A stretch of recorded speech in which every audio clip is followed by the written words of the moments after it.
রুমিন ফারহানার বোমা ফাটানোর সত্য, 15 কোটির লগ্নিতে 100 কোটি টার্গেট। রাজনীতি এখন আর কোনো জনসেবামূলক কাজ নয়, এটি পরিণত হয়েছে দেশের সবচেয়ে লাভজনক ও নিরাপদ স্টার্টআপে। হ্যাঁ, একদম ঠিক শুনছেন। সাবেক সংসদ সদস্য ব্যারিস্টার রুমিন ফারহানা সম্প্রতি যে ভয়ঙ্কর সত্যটি দেশবাসীর সামনে তুলে ধরেছেন তা যে কোনো সচেতন নাগরিকের রক্তহীন করে দেওয়ার জন্য যথেষ্ট। রুমিন ফারহানার স্পষ্ট অভিযোগ, আজকাল রাজনীতিতে 15 থেকে 20 কোটি টাকা ইনভেস্ট বা লগ্নি করে এমপি হওয়া স্রেফ 100 থেকে 200 কোটি টাকা তুলে নেওয়ার টার্গেট নিয়ে। কিন্তু কিভাবে ঘটে এই জাদুর খেলা? রুমিন ফারহানার এই শিউরে ওঠা সমীকরণের আদ্যপান্ত এবং রাজনীতির এই নগ্ন বাণিজ্য নিয়ে আজ থাকছে এক গভীর বিশ্লেষণ। রাজনীতির নগ্ন অর্থনীতি এবং রুমিনের ROI তত্ত্ব। অর্থনীতির ভাষায় এই বিষয়টিকে বলা যায় রিটার্ন অন ইনভেস্টমেন্ট বা ROI। রুমিন ফারহানা আঙুল দিয়ে দেখিয়ে দিয়েছেন পৃথিবীর বুকে এমন কোনো বৈধ ব্যবসা নেই যেখানে মাত্র 5 বছরে বিনিয়োগের উপর কয়েকশো গুণ প্রফিট করা সম্ভব। তাহলে এই 100 কোটি টাকা আসে কোথা থেকে? আকাশ থেকে তো আর টাকার বৃষ্টি হয় না। এই বিপুল অর্থ আসে সরাসরি রাষ্ট্রের কোষাগার এবং সাধারণ খেটে খাওয়া মানুষের ট্যাক্সের টাকা থেকে। রুমিন ফারহানা ঠিক এই জায়গাতেই আঘাত করেছেন। একজন এমপি যখন নির্বাচিত হয়ে আসেন, তিনি আর আইন প্রণেতা থাকেন না, তিনি পরিণত হন স্থানীয় উন্নয়নের অঘোষিত ঠিকাদারে।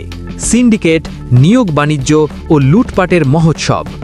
রুমিন ফারহানা যে 100 কোটি টাকা তুলে নেওয়ার ভয়ঙ্কর টার্গেটের কথা বলেছেন, তার সবচেয়ে বড় উৎস হল টিআর, কাবিখা এবং সরকারি বরাদ্দের পার্সেন্টেজ বা কমিশন। এর চেয়েও ভয়ঙ্কর হল স্থানীয় পর্যায়ের নিয়োগ বাণিজ্য। স্কুল, কলেজ বা স্থানীয় সরকার কাঠামোগুলোতে মেধার কোনো মূল্যায়ন নেই, শুধুমাত্র টাকার বিনিময়ে অযোগ্যদের হাতে চাকরি তুলে দেওয়া হচ্ছে। রুমিন ফারহানার সতর্কবাণী অনুযায়ী জনপ্রতিনিধিরা তাদের অনুগত সিন্ডিকেট তৈরি করে জমি দখল ও টেন্ডারবাজির মাধ্যমে নিজেদের চেয়ারটিকে টাকা বানানোর সবচেয়ে নিরাপদ মেশিনে পরিণত করেছেন। ব্যবসায়ীদের সংসদ এবং রুমিনের আক্ষেপ। প্রথম সংসদে যেখানে আইনজীবী, শিক্ষক ও পেশাজীবীদের আধিপত্য ছিল, বর্তমানে সেখানে প্রায় 70 থেকে 80% সরাসরি ব্যবসায়ী। রাষ্ট্রবিজ্ঞানের ভাষায় একে বলে প্লুটোক্র্যাসি বা ধনিক শ্রেণীর শাসন। রুমিন ফারহানা বারবার স্মরণ করিয়ে দিয়েছেন, সংসদে বসে যে নীতিগুলো তৈরি হয় তা আর সাধারণ মানুষের স্বার্থ রক্ষা করে না।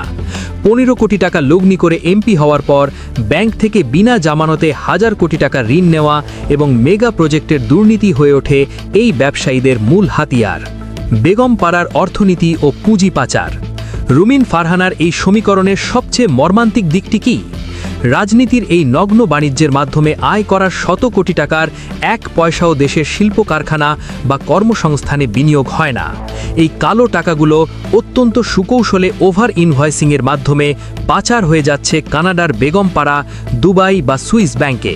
রুমিন ফারহানার বক্তব্য অক্ষরে অক্ষরে সত্যি প্রমাণ করে, রাজনীতিতে লগ্নি করা ওই 15 কোটির রিটার্ন যখন বিদেশে পাচার হয়, তখন দেশের সাধারণ মানুষকে পোহাতে হয় চরম মূল্যস্ফীতির তীব্র যন্ত্রণা, মেধার নির্বাসন এবং অবকাঠামোগত বিপর্যয়।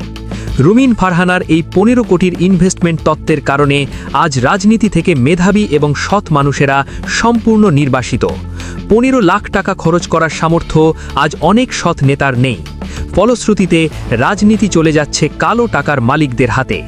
এই 100 কোটি টাকার লগ্নি তোলার মিশন সাধারণ মানুষের জীবনে কতটা প্রভাব ফেলে তা ভাঙা রাস্তা আর ধসে পড়া কালভার্ট দেখলেই বোঝা যায়। দুর্নীতির এই অদৃশ্য কর বা হিডেন ট্যাক্স দেশের প্রতিটি নাগরিককে প্রতিনিয়ত পরিশোধ করতে হচ্ছে। জনতার কাছে প্রশ্ন, পুরো বিশ্লেষণ থেকে একটি বিষয় একদম স্ফটিকের মতো পরিষ্কার। ব্যারিস্টার রুমিন ফারহানা যে 15 কোটি লগ্নি করে 100 কোটি তুলে নেওয়ার কথা বলেছেন, তা কোনো রাজনৈতিক বুলি নয়, এটি আমাদের পচে যাওয়া রাজনৈতিক কাঠামোর এক ভয়ঙ্কর রূঢ় বাস্তবতা।